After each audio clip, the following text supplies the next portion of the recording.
Okay, our next speaker is Anderson Mills from West Hall.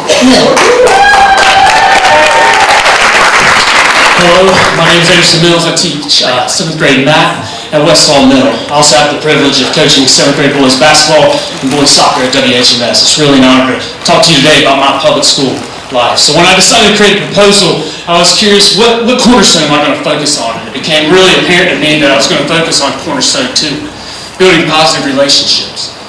But I was thinking, what can I share with this group?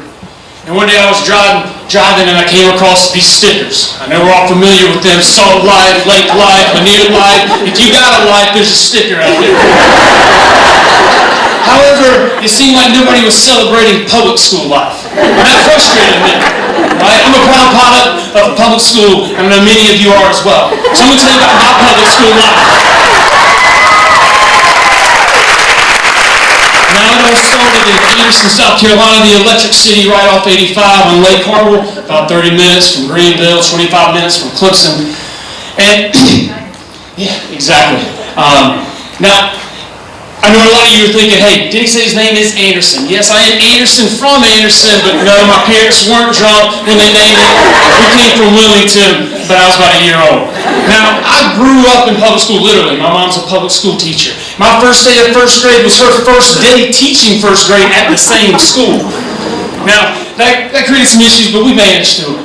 Now, I was one of those kids running up and down the halls playing kickball with other kids. And my mom's favorite story is when I interrupted a faculty meeting because there was a huge emergency, kickball was on the roof. Sorry, Mr. Kid. But you know what? School became a home away from home for me. It became a place I really enjoyed being at. And good thing, because I was going to need that home soon. Now, I don't know about you, I love 3rd grade. Multiplication tables, cursive lessons, kickball at recess. Honestly, what's not to love? Right?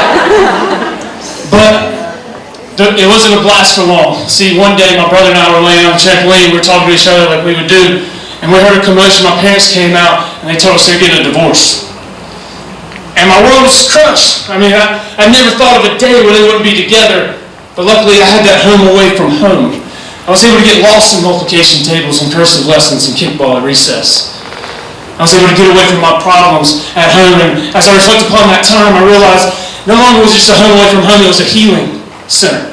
It was a counseling center, a therapy session, a rehab, a place where I could go to heal from life's wounds. And I'd need that, because next up, middle school.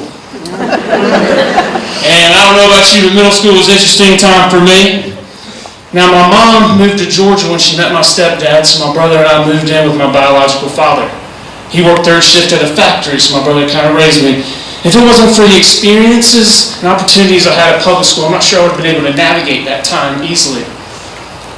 Now, I was a big kid in middle school, and it could have easily been some of the worst years of my life.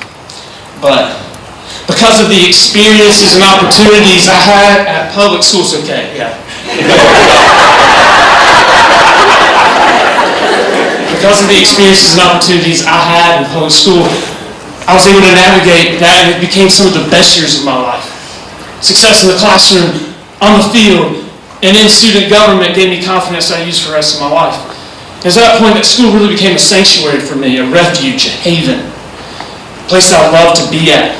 As a public educator, I still get opportunities. I met my wife while working at West Hall Middle School. We got married this past May. All these things make me love school, and it's with that love that gives me a sense of motivation. I have that internal drive. But what can we do as educators to give that motivation to our students? Well, I think there's 2 things that we can do. We can take the love that we have for being a teacher, for public school, and we can build positive relationships with our kids. I firmly believe that a child doesn't care what you know until they know that you care. And second, we need to quit lying to ourselves, thinking that we can fill up another child's cup. Only they can do that. But what you can do and what we should do is pour our cup out every single day. If and when we do that, we will truly make Hall County the most caring place on earth. So, I truly thank you for the opportunity to speak today. It's been a privilege, an honor, a blessing. But I also want to thank each and every one of you for your service. You have a positive impact in our community and in this world. Thank you very much.